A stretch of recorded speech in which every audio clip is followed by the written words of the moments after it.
Oke, Assalamualaikum warahmatullahi wabarakatuh. Kembali lagi dengan saya Reno Farahaniawan. Ada sekelompok orang yang melihat bahwa ada laki-laki misoginis yang menggunakan kata hormon untuk merendahkan perempuan. Dan solusi dari mereka adalah mari kita hapus, mari kita sesali, dan mari kita buang seluruh kerangka biologi serta psikoanalisis yang menjelaskan perbedaan antara pria dan wanita.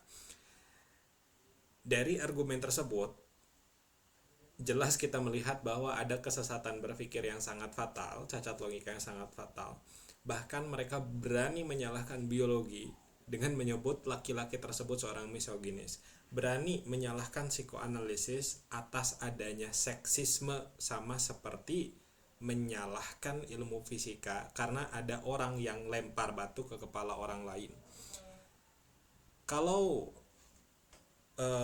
mereka tidak bisa membuktikan bahwa kerangka determinisme biologis dan psikoanalisis membawa kerugian yang jauh lebih besar daripada manfaatnya, dan bahwa apa yang kami eh, yang kami ungkapkan tanpa rujukan itu akan lebih baik di sisi mereka.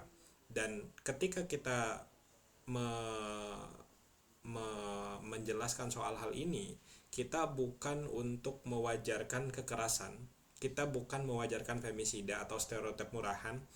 Tugas kita ketika mendapatkan narasi-narasi seperti itu adalah membuktikan bahwa pengakuan secara jujur terhadap realitas biologis seperti hormon dan alat analisis psikologis seperti dinamika ego dan lain sebagainya sangat vital dan tidak boleh kita sesali sama sekali.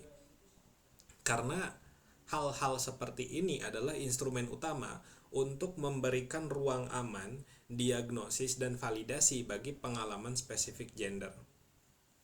Sebelum kita membawakan argumen-argumen, banyak stereotip berbahaya di masyarakat dan melanggengkan diskriminasi yang diungkapkan oleh mereka.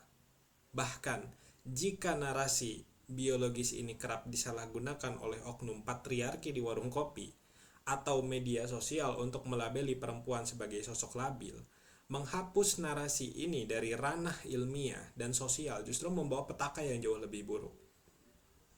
Menghapus narasi biologi tidak akan menghapus seksisme. Yang terjadi ketika kita menghapus narasi biologi, seksismenya tidak ada, pembendaharaan kata, kosakata perempuan untuk mengidentifikasi apa yang sedang terjadi dalam tubuh mereka akan terlucuti. Sehingga ketika narasi biologis ini dilemahkan atau bahkan ingin dihilangkan, akan terjadi ketiadaan rujukan biologis yang justru kedepannya akan membuat perempuan yang menderita akan dianggap lemah secara karakter. Jadi kalau kita bilang perempuan itu labil secara biologis, justru itu lebih baik dibandingkan dengan ketika mereka dianggap lemah secara karakter. Bahkan yang kita katakan sekarang, ketika perempuan tersebut labil, kita menghormati sosok perempuan tersebut dengan mengatakan bahwa mereka sedang mengalami fluktuasi hormon yang nyata. Determinisme biologis, pengakuan bahwa hormon estrogen, progesteron, dan testosteron memengaruhi arsitektur otak dan respons emosional, bukan sebagai satu alat yang opresi, melainkan fakta saintifik yang membebaskan. Perlu diingat bahwa ini merupakan fakta saintifik. Dan di dunia nyata, jutaan perempuan mengalami PMS atau PMDD, premenstruasi misalkan, yang secara drastis mengubah rasionalitas dan kontrol emosi mereka akibat lonjakan hormon. Teman-teman kalau misalkan punya pacar lalu pacarnya tiba-tiba marah karena PMS, yaitu karena lonjakan hormon. Kalau kita menyesali dan membuang narasi biologis ini seperti keinginan daripada feminis misalkan, apa yang terjadi ketika seorang perempuan merasa sangat depresi atau marah tanpa alasan logis menjelang menstruasinya? Masyarakat dan perempuan itu sendiri akan menghakiminya sebagai apa? Sebagai orang yang gagal berpikir logis, atau bahkan lebih buruknya cacat karakter. Coba sebaliknya, dengan mempertahankan bahwa oh hal ini dipengaruhi karena biologis, ada determinisme biologis dan psikoanalisis, kita memberikan validasi secara empirikal, validasi empiris. Kita bisa mengatakan kepada mereka, kita bisa mengatakan kepada wanita yang sedang labil, hey sayang, kamu tidak gila, kamu tidak cacat secara logika, ada dinamika hormon yang sedang mengambil alih sistem dan otak kamu, egonya diambil alih. Dari pengakuan inilah lahir kebijakan nyata seperti apa, seperti cuti haid di tempat kerja dan intervensi terapi psikologis. Jadi kita tidak bisa mengobati atau memfasilitasi sesuatu yang kita tidak bisa tolak keberadaannya. Mari kita evaluasi apa yang sering digaungkan oleh, kita anggap aja feminis ya. Saya lagi nyerang feminis nih. Ketika feminis menginginkan bahwa dunia ini harus dalam blank slate, dunia ini harus ada seolah-olah dunia kertas kosong di mana pria dan wanita itu dianggap memiliki mekanisme rasionalitas dan emosional yang persis sama tanpa adanya campur tangan hormon. Kenapa hal tersebut bisa berbahaya? Standar rasionalitas murni yang diagungkan pada dasarnya adalah standar biologis laki-laki. Laki-laki secara biologis memiliki siklus hormon testosteron yang stabil setiap hari. Siklusnya 24 jam. Perempuan memiliki siklus hormon testosteron perempuan memiliki siklus fluktuasi hormon 28 hari yang kompleks. Jika kita membuang rujukan, jika kita membuang perbedaan biologis yang pada faktanya memang ada, dunia akan memaksa perempuan untuk beroperasi menggunakan standar kestabilan emosi 24 jam milik laki-laki. Sekali lagi, ini mungkin akan terdengar panas oleh para feminis, para yang orang-orang yang mendengar ini dan tidak terima. Kestabilan emosi 24 jam itu milik laki-laki. Ketika perempuan gagal memenuhi standar maskulin tersebut karena fitrah biologisnya, dia akan tetap tertindas. Dengan secara lantang dan berani menggunakan narasi biologis, justru kita bisa memaksa dunia dan sistem kerja untuk beradaptasi dengan ritme biologis perempuan. Jadi bukan berarti karena kita yang banyak berkuasa lalu kita bikin aturan, tidak. Kita tidak ingin memaksa perempuan menjadi tiruan biologi laki-laki. Jadi kalau berbicara misalkan ada teori yang disalahgunakan oleh budaya patriarki, maka kalau misalkan teori tersebut disalahgunakan oleh orang-orang patriarki, oleh budaya patriarki, kita musnahkan teorinya. Jadi ini sama aja kayak misalkan kita lagi bercermin, terus kita melihat wajah kita jelek di cermin itu gitu, terus kita pukul cerminnya karena kita tidak suka dengan apa yang dipantulkan cermin tersebut.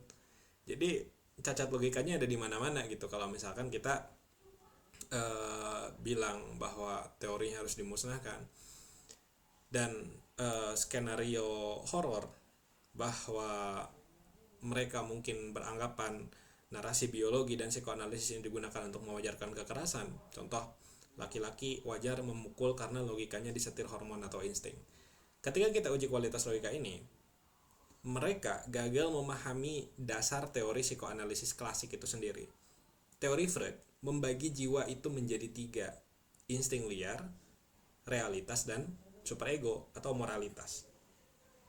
Psikoanalisis tidak pernah mewajarkan kejahatan. Sebaliknya, ketika seorang laki-laki melakukan femisida atau kekerasan karena tidak bisa menahan insting marahnya, psikoanalisis mendiagnosis laki-laki tersebut sebagai individu yang gagal secara struktural.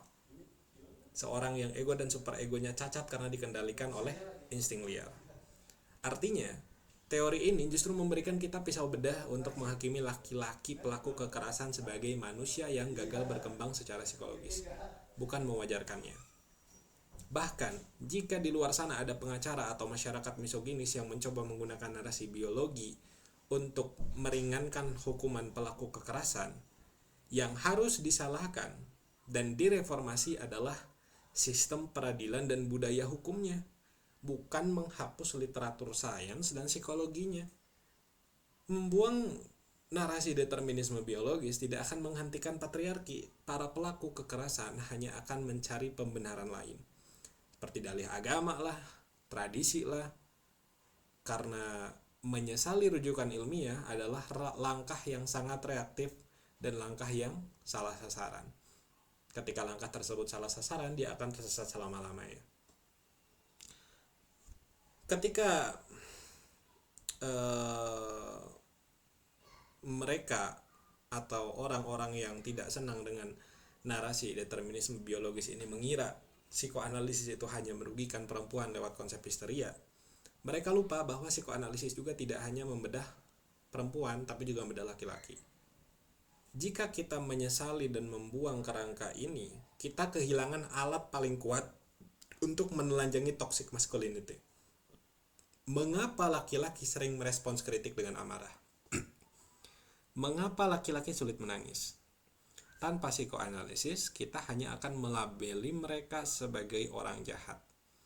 Namun, dengan kerangka psikoanalisis, kita bisa membedah bahwa logika dingin laki-laki seringkali hanyalah mekanisme pertahanan ego defense mechanism, berupa represi emosi.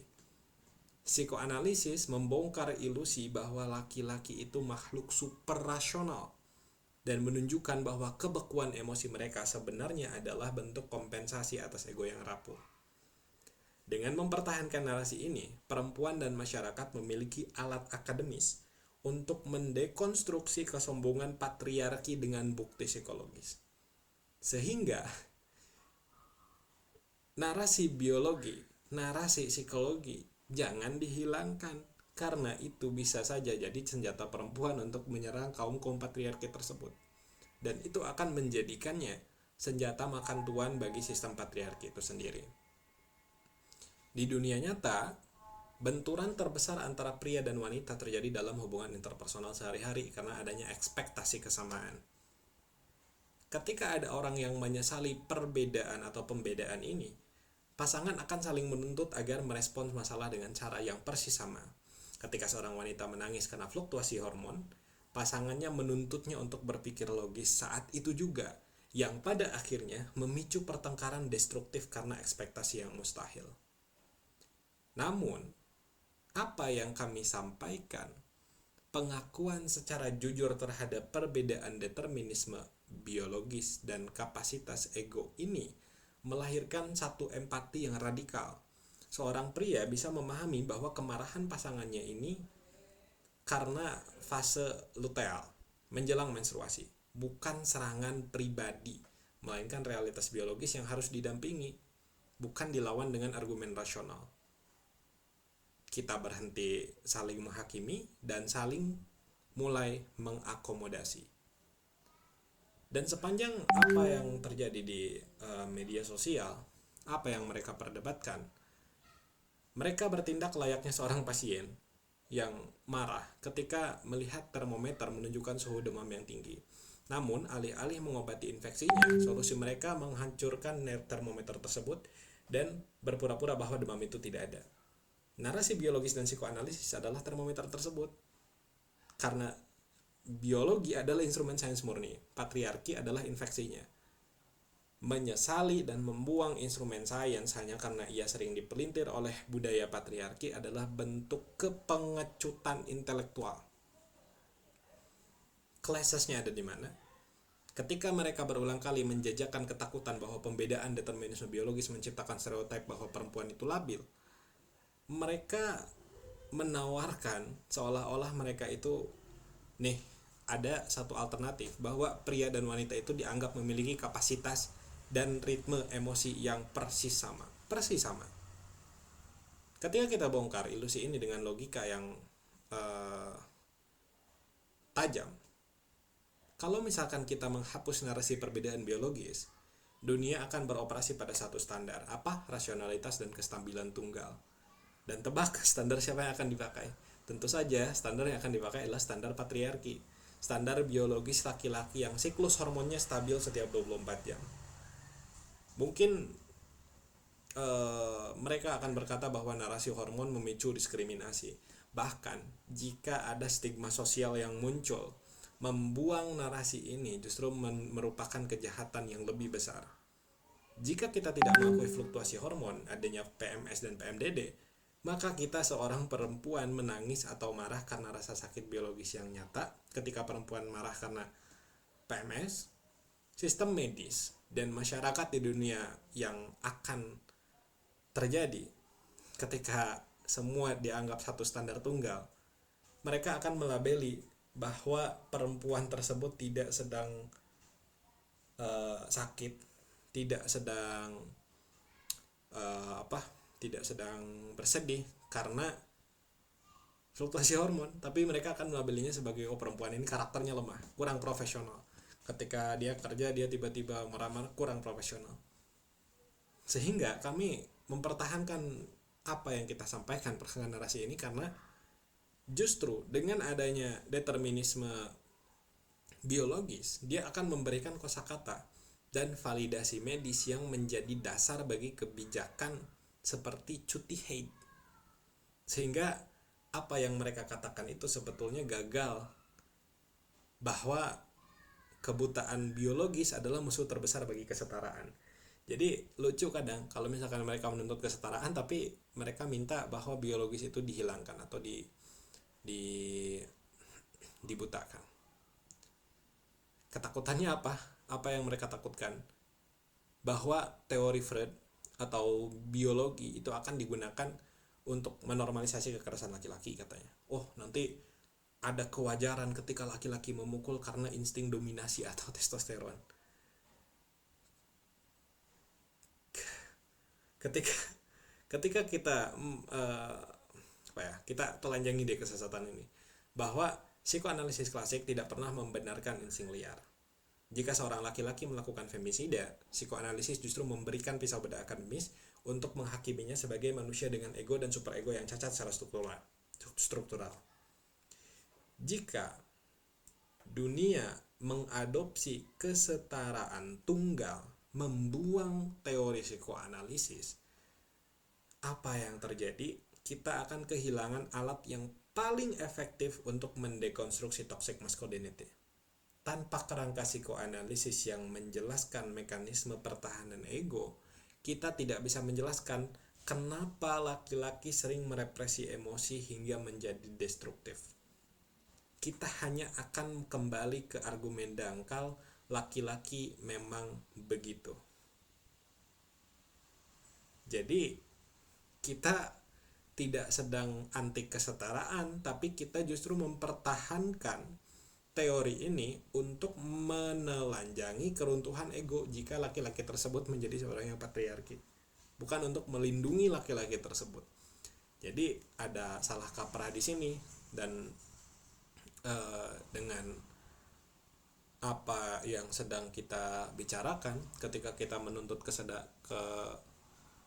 kesetaraan tunggal, kita akan hidup dalam penyangkalan, karena apa yang terjadi adalah kita sedang membuang literatur sains dan medis untuk lari dari stereotip sosial. Hasilnya, perempuan akan kehilangan akses validasi medis atas rasa sakit biologisnya, dipaksa bertarung di dunia kerja yang menggunakan standar biologi laki-laki, dan kita kehilangan teori struktural untuk mendiagnosis kecacatan mental dari budaya patriarki. Dan apa yang kita sampaikan, kita menghadapi realita dengan kejujuran intelektual. Ya, ada patriarki yang menyalahgunakan teori ini. Kita tidak menyalahkan patriarki yang menyalahgunakan teori ini. Tapi solusinya bukan membakar perpustakaannya. Solusinya adalah menggunakan determinisme biologis sebagai alat yang benar, sebagai akomodasi hak-hak reproduksi dan emosional perempuan secara struktural. Serta kita menggunakan psikoanalisis untuk melahirkan empati radikal dalam hubungan antar manusia. Menghapus sains untuk melawan seksisme adalah kemunduran peradaban, dan laki-laki dan perempuan tidak setara. Terima kasih, saya Ren Farhaniawan. Assalamualaikum warahmatullahi wabarakatuh.